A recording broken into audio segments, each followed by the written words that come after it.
দীঘা নামটাই যথেষ্ট একজন ভ্রমণপ্রেমী মানুষের কাছে। বাঙালিদের ভ্রমণের এক এবং অন্যতম সব থেকে কাছের এবং মনের ভ্রমণস্থান হলো দীঘা।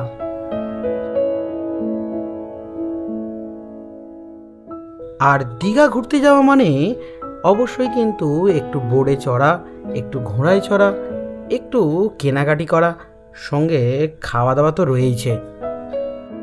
এছাড়াও দীঘার এখন নতুন সংযোজন দীঘার জগন্নাথ মন্দির।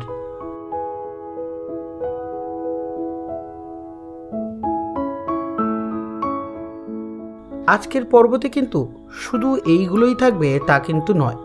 আজকে থাকবে দীঘায় ঘুরতে গেলে একটা ছোট্ট সুন্দরবনে আপনি কিভাবে যেতে পারেন, সেখানে গেলে কত খরচা হতে পারে, আর সেখানে গেলে কি কি দেখবেন তার পুরো তথ্য সঙ্গে থাকছে। আর তার সঙ্গে থাকছে একটি সস্তায় এবং বেশ সুন্দর হোটেলের সন্ধান।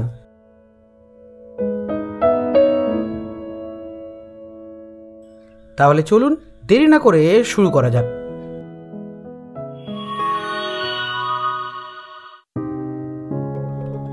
সকালের 6:45 তাম্রলিপ্ত এক্সপ্রেস ধরে ঠিক 10:26 নাগাদ দীঘাতে গিয়ে পৌঁছালাম আমরা। তাম্রলিপ্ত এক্সপ্রেসের ট্রেন জার্নির ভিডিও কিন্তু অলরেডি আমাদের এই চ্যানেলে দেওয়া আছে, আমি ডেসক্রিপশন বক্সে তার লিঙ্কটি দিয়ে রাখলাম, এই পর্বের শেষে সেটা দেখে নিতে পারেন। স্টেশন থেকে বেরোনোর পর আমাদের ডান দিকে যেতে হচ্ছে নিউ দীঘা দিকে, আর বাঁ দিকে গেলে কিন্তু ওল্ড দীঘা দিকে যাবেন।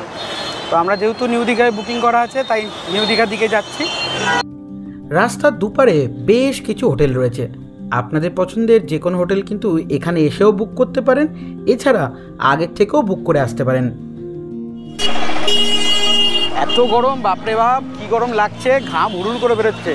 আর এই যে আছে দীঘার হলো জাহাজ বাড়ি, তো ঠিক এর থেকে একটু আগিয়ে গেলে ওখান থেকে আমাদের বাঁ দিকে এই ডান দিকে ঢুকতে হবে আর কি। ডান দিকে ঢুকে একটু এগোলেই আমরা পাবো আমাদের হোটেল আর কি। জ্যাম দেখুন না, দীঘাতে ভিড় মানে ভিড়ে ভিড়, তাও একটা নর্মাল আমরা উইকেন্ডে এসেছি তাতেই অবস্থা। এই মেন রোড থেকে আমরা একটু এলেই আগেরবারে এসে এই জগন্নাথ যে হোটেলটা ছিল জগন্নাথ ইন, এখানে আমরা ছিলাম, তখন ছিল নাম ছিল জগন্নাথ ভবন, এখন হয়ে গেছে জগন্নাথ ইন। এখানটায় আমরা ছিলাম, এখন এবারে আর এখানে নয়, একটু ভেতরে গিয়ে মেন রাস্তা থেকে এই একটু 100 মিটার মতো এসে এবার এদিকে ঢুকে যেতে হবে। ওই যে হলো আমাদের হোটেল। এই হোটেলটির নাম হলো হোটেল তাজ। না না, ভয় পাবেন না, কিন্তু এটা গরিবদের তাজ হোটেল। এদের এখানে অফ সিজনে রুমের ভাড়া শুরু হয় 600 টাকা থেকে। আর যদি আপনারা ফুডিং লজিংয়ে থাকতে চান তারও কিন্তু অপশান রয়েছে এখানে। আমি কন্ট্যাক্ট ডিটেলস দিয়ে রাখলাম, প্রয়োজন হলে ফোন করে কথা বলে নিতে পারেন।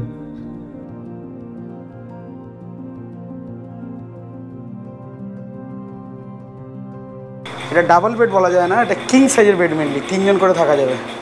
একটা করে আছে ওয়ার্ড্রপ, এরকম আছে, ড্রয়ার রয়েছে, আর এই যে টিভি রয়েছে, সেটটপ বক্স, মোটামুটি এরকম। হ্যাঁ, এরকম বাথরুম, ওয়েস্টার্ন স্টাইলের একদম বাথরুম। এখানটা রয়েছে একটা বেসিন, কোমোড, যদিও এখানে কিন্তু গিজার নেই, যদিও গিজার লাগে না, যা গরম। একটা শাওয়ার আছে, বাথরুমটা কিন্তু বেশ বড় সড়ো। ফ্লোরটা একটু হলুদ হলুদ হয়ে গেছে কিন্তু পরিষ্কার পরিচ্ছন্ন। সময় নষ্ট না করে বেরিয়ে পড়লাম সমুদ্রের দিকে। সমুদ্র দেখে আমার চক্ষু চড়ক গাছ, কারণ এখানে এখন এই যেহেতু মন্দির খুলেছে, মানে জগন্নাথ মন্দির খুলেছে, তাই ভর্তি লোকজন। আর যারাই আসে এই দীঘাতে তারা সমুদ্রে স্নান করবে না তা কি হয়? 1 মিনিটও সময় নষ্ট না করে ঝাঁপিয়ে পড়লাম সমুদ্রের ওপরে। ঘন্টার পর ঘন্টা কিভাবে যে এই সমুদ্রে স্নান করতে করতে কেটে যায় আমি বুঝতেই পারি না।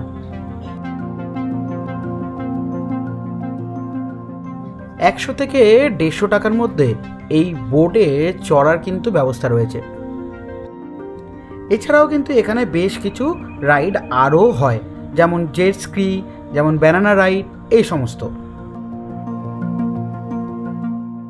আপনারা চাইলে ঘোড়াতেও চড়তে পারেন, 100 টাকা করে মাথা পিছু। আর যদি বাচ্চার সময় ওঠেন তাহলে 150 টাকা।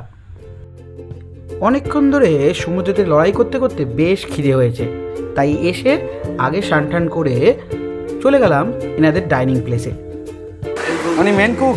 আচ্ছা, যাই হোক, খাবার কিন্তু খুব ভালো হয়েছে বলছে সকলে। ভাত, ডাল, আলু ভাজা, পুঁই শাকের ঘন্ট আর সাথে মাছের ঝোল। হ্যাঁ, এক্সট্রা একটা কিন্তু কুদরি আর অন্যান্য অনেক কিছু দিয়ে বেশ সুন্দর একটি তরকারিও ছিল। শেষ পাতে চাটনি এবং পাঁপড় ছিল। খাওয়া দাওয়া সেরে বেরিয়ে পড়লাম একটি বিচিত্র জায়গাতে। হ্যাঁ, ঠিকই শুনেছেন, জায়গাটির নাম হলো বিচিত্রপুর, যা দীঘা থেকে খুব কাছাকাছি। দীঘা থেকে বিচিত্রপুরের দূরত্ব 14 কিলোমিটার, আর যেতে সময় লাগে প্রায় 45 মিনিট মতন।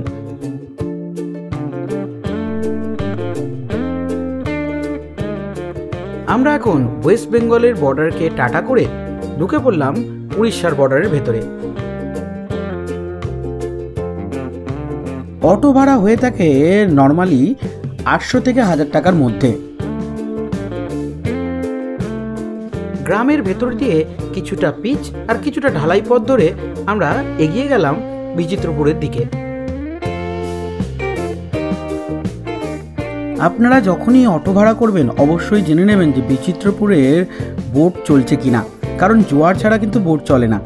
আর প্রতিটা অটোওয়ালার কাছে কিন্তু বিচিত্রপুরের ফোন নাম্বার রয়েছে, তাই অবশ্যই জেনে নিয়ে তারপরে আসবেন। অবশেষে প্রায় 40-45 মিনিট জার্নি করে আমরা এসে পৌঁছালাম এই বিচিত্রপুরের নেচার ক্যাম্পে।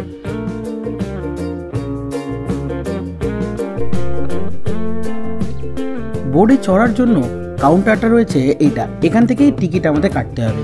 টিকিট কাটতে গিয়ে জানলাম যে এখনো পর্যন্ত জোয়ার আসেনি, তাই আমাদের একটু ওয়েটও করতে হবে। অগত্যা এই খাটিয়ার ওপরে একটু বসেই পড়লাম। খাটিয়াটা ছিল কিন্তু বেশ ভালো। হাতে রয়েছে বেশ খানিকটা সময়, তাই কি করব, অগত্যা এই আশপাশে কিছু দোকান রয়েছে, সেখান থেকে কেনাকাটিটা কিছুটা সেরেই নেওয়া গেল।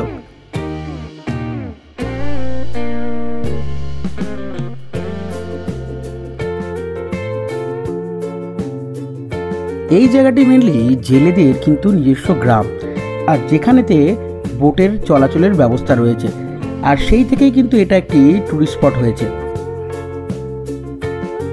রিজার্ভ যদি আপনি করেন তাহলে 6, 8 এবং 9 সিটের কিন্তু বোট পাওয়া যায়, যার ভাড়া 1200, 1600 এবং 1800 হয়ে থাকে।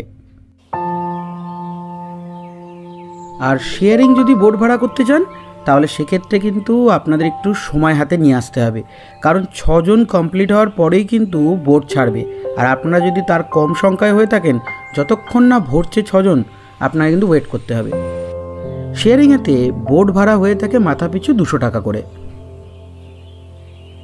অবশেষে হাতে পেলাম টিকিট, আর এই পুরো ব্যবস্থাটা অপারেট করে মেনলি উড়িষ্যার ফরেস্ট ডিপার্টমেন্ট থেকে।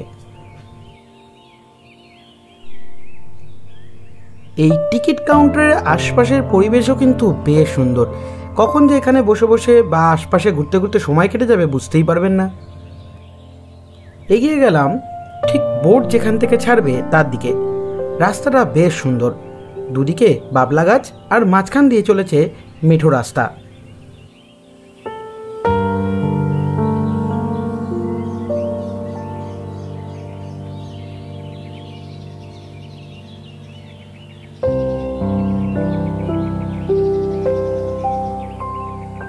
আশেপাশে এই জায়গাগুলোতে মোটামুটি সকলের একটু রেস্ট নেওয়া বা ওয়েট করার জন্য বলতে পারেন ওয়েটিংয়ের জায়গা। এখনও পুরোপুরি জোয়ার আসেনি, তাই এই যে যেখান থেকে বোটগুলো ছাড়বে তার যে ফ্লোটিং যে ঘাট বলতে পারেন, সেটা কিন্তু এখনও পর্যন্ত মাটিতেই লেগে আছে। যখন জল হয়ে যাবে তখন এটা উঠে যাবে।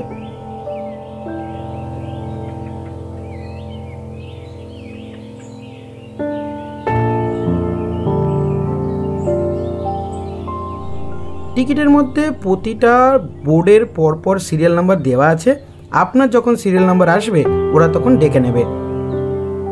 আপনাদের টিকিট দেখালে এইখান থেকে আপনাদের বোটের এন্ট্রিগুলো করে নেবে। এখানে একটি গুরুত্বপূর্ণ কথা বলে দিই, যদি আপনারা জলের বোতল নিয়ে যান তাহলে কিন্তু 100 টাকা করে পার বোতল পিছু জমা দিয়ে যেতে হবে। যখন আপনারা আবার ফিরে আসবেন তখন ওই টুকনটা জমা দিলে আবার সেই টাকাটা ফেরত পাবেন।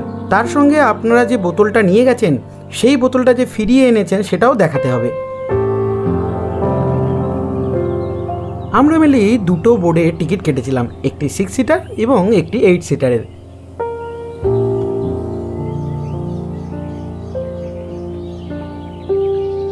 প্রথমে আমার মা এবং অনেকে মিলে বেরিয়ে গেল, আমরা পরের বোটটা ধরব।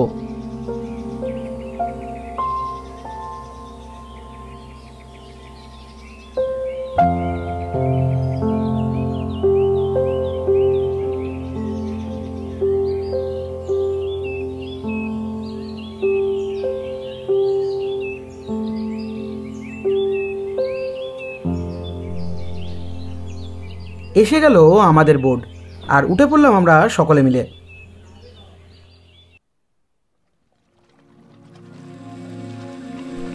সুন্দরবনে আমরা অনেক বোট চড়েছি, কিন্তু এই বোট কিন্তু সেই বোট নয়, এটি ইলেকট্রিক স্পিড বোট।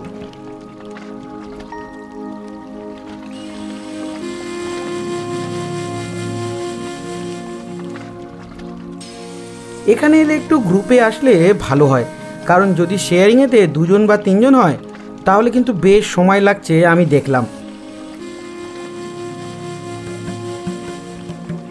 প্রতিটা বোর্ডে রয়েছে লাইফ জ্যাকেট, সকলের জন্য একেবারে ম্যান্ডেটারি লাইফ জ্যাকেট পরতেই হবে।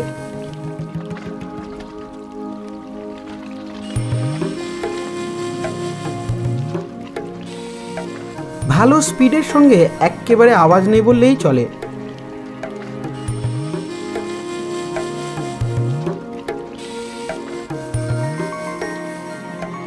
নদীর দুই পারে কুমির বা বাঘ না দেখতে পেলেও বেশ কিছু সাদা বক কিন্তু দেখতে পাবেন।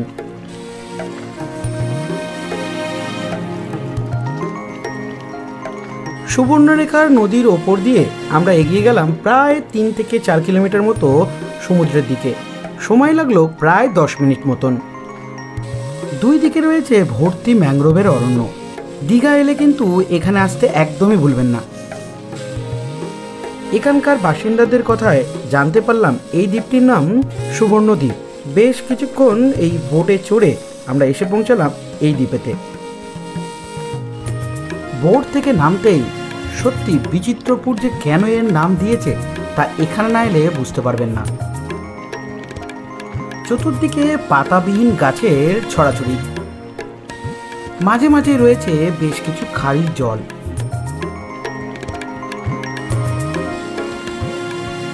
শ্বাসমূলযুক্ত বহু গাছ রয়েছে এই আশপাশে, সঙ্গে আরও বেশ কিছু বাবলা গাছ এবং অন্যান্য গাছ কিন্তু এখানে আপনারা দেখতে পাবেন।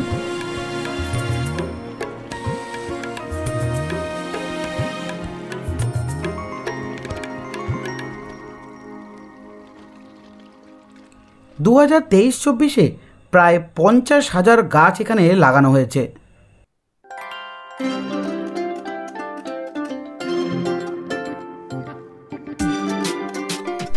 বকখালির মতো সাদা বালি কিন্তু এই দ্বীপের চারপাশে দেখতে পাবেন।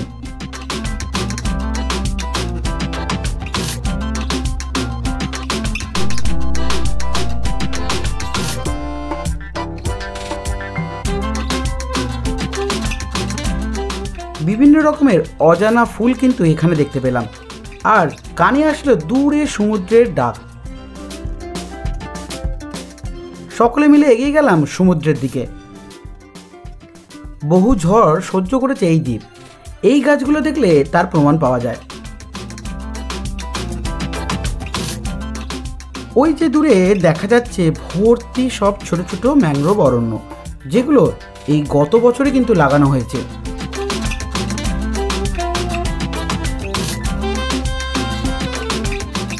শুনেছিলাম কুকুররা লাল কাঁকড়া খুব ভালোবাসে, আর এখানে এসে তার প্রমাণ পেলাম।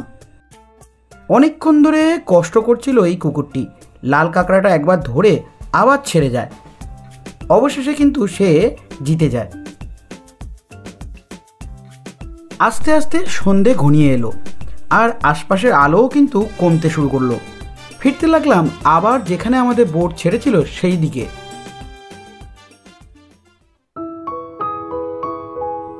পাতা ঝরা বা বলতে পারেন মৃতপ্রায় গাছ, এই আশপাশের দৃশ্যটা এমন একটা লাগছিল যে কি বলবো, কিছুটা দুঃখ আর কিছুটা এখানকার প্রাকৃতিক দৃশ্য সব মিলেমিশে কিন্তু একাকার হয়ে যাচ্ছিল।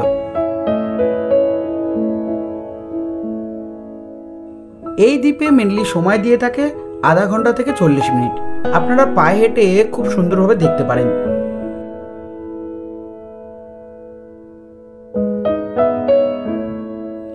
বেশ কিছু বসার সিটও এখানে রয়েছে, যারা হাঁটতে ভালোবাসছেন না তারা এখানে বসে সময় পাস করতে পারেন। এখানে আসবো আর দোল্লা চড়বো না তা কি হয়, এখানে যখনই আসবেন অবশ্যই কিন্তু এই নদীর পাশে দোল্লাগুলো চড়তে ভুলবেন না। আমার তো বেশ ভালো লাগছিল। আবারও চলে এলো আমাদের বোট, আমরা একে একে আবারও উঠে পড়লাম।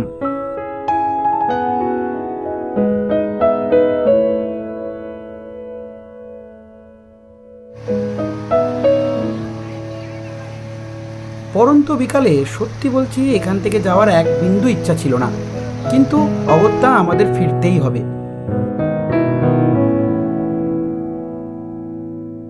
সকাল 9টা থেকে বিকাল 5টার মধ্যে এখানে আসতে পারেন। হ্যাঁ, অবশ্যই কিন্তু জোয়ার ভাটার টাইম দেখে আসবেন, নাহলে কিন্তু মুশকিলে পড়বেন।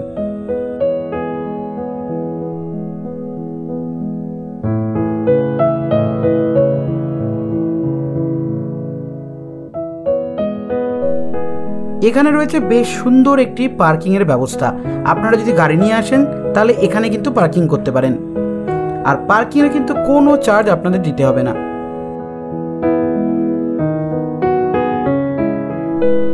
সকলে মিলে বেরিয়ে পড়লাম এবারে আমাদের পরের গন্তব্য চন্দনেশ্বর মন্দির।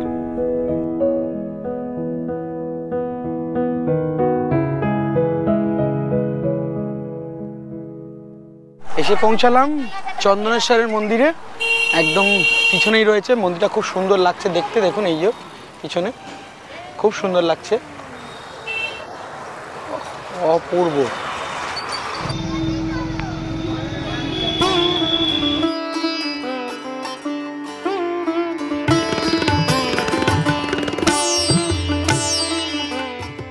এই মন্দিরের ভেতরে বিরাজ করছে আমাদের মহাদেব বাবা।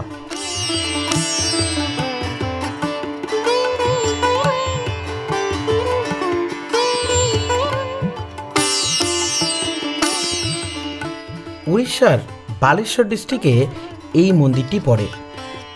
দীঘা থেকে দূরত্ব মাত্র 6 কিলোমিটার। যে কোনো সময় আপনারা অটো ভাড়া করে এখানে আসতে পারেন।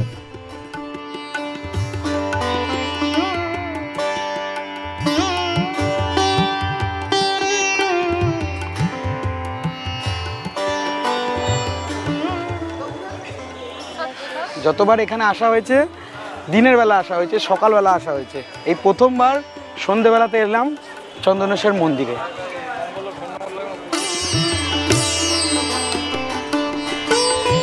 বাবা মাথা যত দুধ ঢালা হয়, জল ঢালা হয়, সব এখানে এসে পড়ে।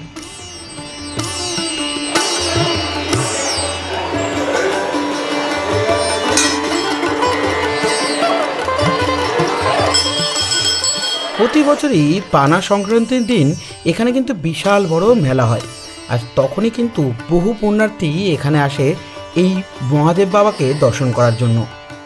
পানা সংক্রান্তি মেনলি হয়ে থাকে উড়িষ্যার যে ক্যালেন্ডার আছে তার প্রথম দিন, মানে বলতে পারেন আমাদের পয়লা বৈশাখ আর উড়িষ্যার ঠিক পয়লা বৈশাখ।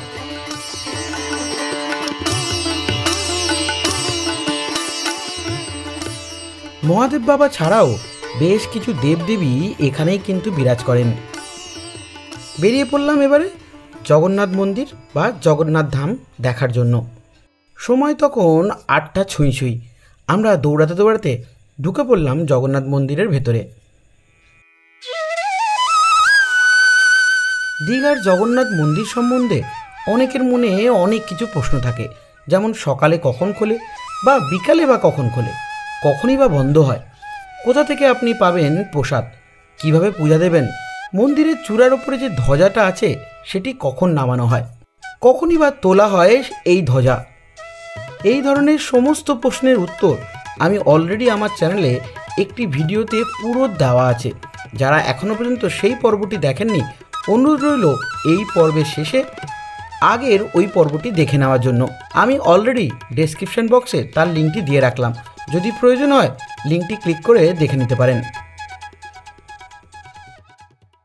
এখন বাজে 8:57। আমরা মোটামুটি ওখান থেকে ওই মন্দির পুরো দেখে এখন এসে উঠেছে এই ওল্ড দীঘার এখানটায়। অবশেষে আমরা সমস্ত ঘুরে টুরে এসে এখন বাজে প্রায় 9:30। আমরা এসে পৌঁছেছি আবার আমাদের হোটেলে। এবারে একটু খাওয়া দাওয়া করে আজকে রাত্রের জন্য ঘুমাবো, কালকে সকালে আবার দেখা হবে। রাতের খাবারে ডাল, আলু ভাজা,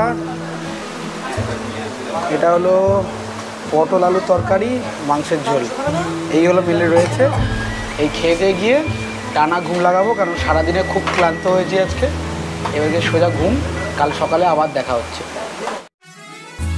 বন্ধুরা, আগামী পর্বতে আসছে দীঘা শহরের আশপাশে যত সাইট সিনের জায়গা আছে তার সমস্ত তথ্য।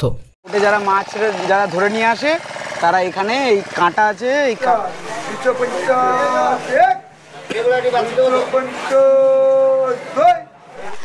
জিগজ্যাগ দিয়ে যাবো কি করে এবারে দুজনে? না না, আমি ধরছি, ছাড়ো তুমি। তুই চল না, আচ্ছা থেকে বড় দেখুন ও ফিল নিচ্ছে দেখুন। আশা করি বন্ধুরা এই পর্বতে আপনাদের সমস্ত রকমের তথ্য দিতে পেরেছি। যদি বন্ধুরা পুরো তথ্য পেয়ে থাকেন তাহলে একটি কমেন্ট, একটি লাইক আর একটি কি শেয়ার পেতে পারি না আমি?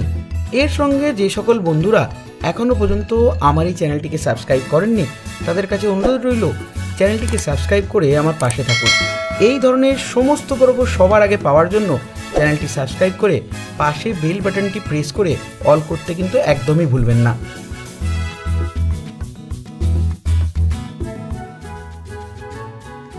তাহলে বন্ধুরা দেখা হচ্ছে পরের পর্বতে। ততক্ষণের জন্য টাটা, গুড বাই, সকলে ভালো থাকবেন, সুস্থ থাকবেন।